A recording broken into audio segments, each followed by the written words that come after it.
Assalamualaikum warahmatullahi wabarakatuh. Perkenalkan, kami kelompok 7 akan membahas materi tentang pasar modal. Kelompok 7 beranggotakan 4 orang. Yang pertama Aldafi Syahrin, yang kedua Kamelda, yang ketiga saya sendiri Nur Afsah Sri Handayani, dan yang keempat Widiawati. Baiklah, untuk mempersingkat waktu, langsung saja kita masuk kepada materi. Pasar modal. Pasar modal adalah sarana bertemunya perusahaan maupun institusi lain, misalkan pemerintah, yang membutuhkan dana dari masyarakat untuk mengembangkan usaha, ekspansi, penambahan modal kerja, dan lain-lainnya, dengan masyarakat yang hendak menginvestasikan dana mereka. Intinya, pasar modal adalah pasar yang beroperasi secara terorganisir, di mana tempat aktivitas perdagangan surat-surat berharga seperti saham, ekuitas, surat pengakuan hutang, obligasi, dan surat berharga lainnya yang diterbitkan oleh pemerintah maupun perusahaan swasta dengan memanfaatkan jasa perantara, komisioner, dan underwriter. Selanjutnya, sejarah awal pasar modal dunia. Pada hakikatnya sebuah pasar muncul karena adanya pertemuan para pedagang dengan pembeli yang saling melakukan transaksi jual beli. Begitu pula dengan sejarah pasar modal. Sejarah pasar modal di dunia masa kini diawali pada abad ke-12 di Prancis, saat para contreurs de change, perancang perubahan, yang memiliki kepentingan sebagai pengelola dan pengatur utang komunitas pertanian terhadap perbankan. Karena mereka memperjualbelikan hutang, maka dapat dikatakan bahwa mereka merupakan broker pertama di dunia. Pada pertengahan abad ke-13, bankir dari Venesia mulai memperdagangkan sekuritas milik pemerintah. Pada tahun 1351, pemerintah Venesia dilarang menyebarkan desas-desus yang dilakukan untuk menurunkan harga dana pemerintah. Kegiatan ini juga dimulai diikuti oleh bankir di Pisa, Verona, Genoa, dan Florence selama abad ke-14. Hal ini memungkinkan karena kota saat itu masih disebut sebagai negara, karena sudah cukup mandiri tanpa dipengaruhi campur tangan pemerintah daerah setempat. Perusahaan-perusahaan dari Italia menjadi perusahaan yang pertama kali menerbitkan saham di bursa, yang kemudian diikuti oleh perusahaan di Inggris dan negara-negara pesisir barat laut Eropa. Saat itu dibentuk perdagangan saham masih berupa lembaran sertifikat kepemilikan saham. Selanjutnya, sejarah pasar modal Indonesia. Sejarah pasar modal di Indonesia dimulai pada masa kolonial Belanda. Seperti yang disebut dalam sejarah pasar modal dunia saat itu, VOC merupakan pengusaha perdagangan di Asia membuka pasar modal pertama di Indonesia pada tanggal 14 Desember 1912 di Batavia. Saat ini sekarang menjadi Jakarta. Untuk mencari modal dalam pembangunan perkebunan massal di Indonesia, bursa efek tersebut bernama Vereniging for the Effecten Handel, yaitu Asosiasi Perdagangan Efek. Sayangnya bursa efek tersebut harus ditutup pada tahun 1914 hingga tahun 1918 sebagai akibat dari munculnya Perang Dunia Pertama. Di tahun 1925 sampai 1942, bursa efek di Jakarta dibuka kembali, ditambah dengan dibukanya bursa efek di Surabaya pada 11 Januari 1925 dan bursa efek di Kota Semarang pada tanggal 1 Agustus 1925. Pembukaan pasar modal saat itu tidak langsung memperoleh tanggapan positif. Bentuk undang-undang yang banyak membatasi ruang gerak bagi perusahaan membuat pasar modal menjadi lesu. Hingga pada tahun 1987, pemerintah melakukan deregulasi terkait peraturan perundang-undangan di pasar modal sehingga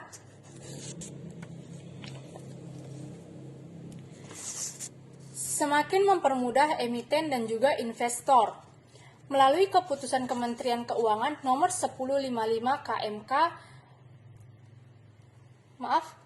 nomor 1055 KMK titik 013-1989, pemerintah semakin mengingatkan pasar modal di Indonesia dengan membuka peluang bagi investor asing dengan batas kepemilikan maksimum 49%.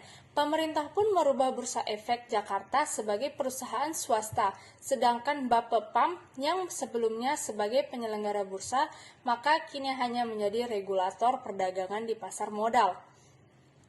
Pemerintah juga membentuk lembaga-lembaga baru seperti Kustodian Sentral Efek Indonesia yang disingkat dengan KSEI. Clearing dan Penjamin Efek Indonesia disingkat dengan KPEI, Reksadana, dan Manajer Investasi. Pada tahun 2007, akhirnya Bursa Efek Jakarta dan Bursa Efek Surabaya digabung menjadi Bursa Efek Indonesia. Selanjutnya akan dibahas oleh teman saya. Terima kasih. Mekanisme transaksi pasar modal. Saham merupakan bukti penyertaan atau kepemilikan dalam suatu perusahaan yang dapat terbentuk warkat atau tanpa warkat. Saham yang terbentuk warkat nyatakan dalam bentuk surat kolektif saham atau SKS yang diterbitkan oleh emiten. Sedangkan saham tanpa warkat tercatat dalam rekening efek di Lembaga Penyimpanan dan Penyelesaian atau LPP secara elektronik atas nama pemegang rekening pada LPP. Obligasi merupakan efek berbasis surat hutang yang memberikan hasil investasi bersifat tetap selama periode tertentu hingga jangka waktunya jatuh temponya. Suku adalah surat berharga yang mempresentasikan kepemilikan aset oleh investor lewat penerbitan surat utang dengan berbasiskan syariah.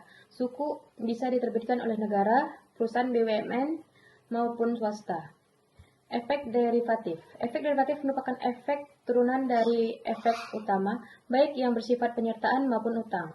Efek turunan dapat berarti turunan langsung dari efek utama maupun turunan selanjutnya. Derivatif merupakan kontrak atau perjanjian yang nilai atau peluang keuntungannya terkait dengan kinerja aset lain. Aset lain ini disebut sebagai underlying assets. Reksadana. Reksadana adalah wadah untuk menghimpun dana dari masyarakat pemodal yang selanjutnya diinvestasikan kembali ke dalam portofolio efek oleh manajer investasi. Mekanisme transaksi pasar modal. Secara umum, transaksi surat berharga untuk saham dan obligasi dapat dibagi menjadi transaksi pada pasar perdana dan transaksi pada pasar sekunder. Pasar perdana artinya investor membeli pada saat dilakukan IPO pertama kali. Dana investasi dari investor selanjutnya langsung masuk ke emiten dan digunakan untuk kepentingan ekspansi perusahaan. Proses pembelian saham dan obligasi pada pasar perdana ini pada dasarnya tidak berbeda.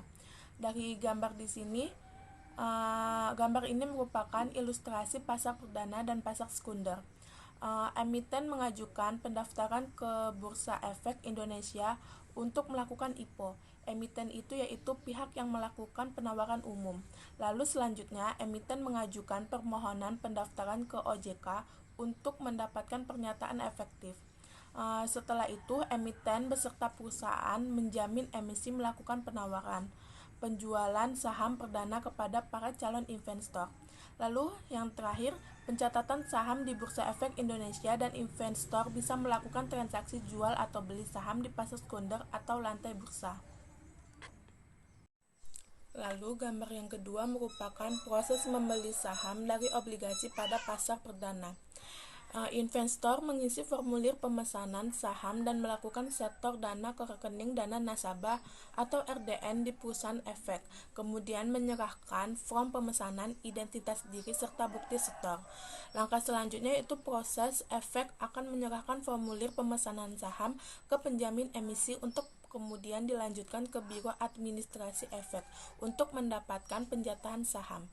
Setelah mendapatkan konfirmasi dari BAE untuk penjatahan saham, maka informasi tersebut akan langsung diinformasikan ke investor. Lalu, form pemesanan saham akan dikumpulkan secara kolektif di BAE. Analisis produk pasar modal. Dalam melakukan analisis saham, ada dua pendekatan yang bisa digunakan oleh investor. Bagi investor saham yang ingin menerapkan strategi value investing seperti Warren Buffett, maka investor berinvestasi pada saham yang fundamentalnya baik dan berpotensi memberikan kenaikan tinggi dalam jangka panjang dengan menerapkan analisis fundamental. Sementara bagi investor saham yang ingin mendapatkan keuntungan dalam waktu cepat dengan memanfaatkan momentum perubahan harga pasar dapat menerapkan analisis teknikal. Lalu yang kedua, analisis di obligasi. Resiko terbesar yang dihadapi oleh investor dalam berinvestasi pada obligasi adalah apakah perusahaan penerbit obligasi akan mampu melunasi kewajibannya pada saat jatuh tempo. Harga obligasi bisa naik dan turun, namun pada saat jatuh tempo, harga obligasi akan kembali pada harga nominalnya. Sehingga dalam investasi obligasi, investor harus memastikan kemampuan perusahaan dalam melunasi kewajibannya. Untuk mengetahui hal tersebut, investor bisa melihat ranting atau peringkat obligasi. Lalu selanjutnya analisis pada reksadana. Reksadana sebagai instrumen investasi yang mengandung resiko. Tentu sebelum dibandingkan dengan produk sejenis perlu diketahui lebih dulu apakah keuntungannya lebih baik dibandingkan dengan instrumen yang bebas resiko.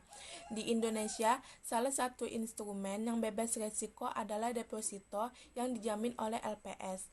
Oleh karena itu, digunakanlah suku bunga LPS. Reksadana yang akan dievaluasi adalah rata-rata reksadana. Saham dihitung dengan menggunakan data Infovesta Equity Fund Index yang merupakan representasi rata-rata kinerja seluruh reksadana saham di Indonesia. Untuk risk-free digunakan suku bunga LPS atau lembaga penjamin simpanan setelah dikurangi pajak sebesar 20%. Berikut ada peraturan pengawasan pasar modal. Peraturan dasar yang digunakan sebagai acuan dalam pengaturan produk pasar modal di Indonesia adalah Undang-Undang Nomor 8 Tahun 1995 tentang pasar modal yang berisi tentang definisi, pengertian, serta aturan dan ketentuan mengenai aktivitas di pasar modal. Di dalamnya berisi tentang Bab 1, Ketentuan Umum, memberikan penjelasan tentang definisi, pengertian, serta aturan dan ketentuan yang diatur di Undang-Undang Pasar Modal. Lalu bab 2, Badan Pengawas Pasar Modal. Aturan mengenai fungsi, peran otoritas serta tanggung jawab yang dimiliki Badan Pengawas Pasar Modal atau BAPEPAM. Bab 3, ada bursa efek, lembaga clearing dan penjaminan serta lembaga penyimpanan dan penyelesaian. Memberikan penjelasan tentang definisi, pengertian, serta aturan dan ketentuan yang diatur di Undang-Undang Pasar Modal. Lalu bab 4, reksadana. Aturan mengenai bentuk dan sifat reksadana, serta ketentuan mengenai pengelolaan reksadana. Berikut ada pengawasan pasar modal. Yang pertama ada market conduct. Market conduct adalah bagian dari aturan dan pengawasan terhadap lembaga keuangan yang fokus kepada perilaku penyimpangan dan penyalahgunaan kekuasaan dalam penyertaan informasi, serta bertujuan untuk memastikan bahwa lembaga keuangan memberikan pelayanan yang baik dan jujur kepada konsumen. Lalu ada information disclosure. Kewajiban pelaporan emiten dan perusahaan publik setelah proses penawaran umum atau initial public offering atau disingkat IPO. Emiten memiliki kewajiban pelaporan sebagai perusahaan terbuka untuk memberikan informasi yang cukup kepada pemegang saham dan mendorong manajemen lebih berhati-hati dan bertindak profesional dalam setiap aksi korporasi yang dilakukan, sehingga dapat meningkatkan daya saing perusahaan. Selanjutnya ada profesi-profesi di pasar yang ada di pasar modal. Yang pertama ada profesi broker, yang tugasnya membantu investor mengetahui baik tidaknya keputusan mengeksekusi transaksi jual beli efek yang akan investor ambil. Lalu ada profesi research analyst, yang tugasnya untuk melakukan analisis terhadap saham, baik fundamental maupun teknikal.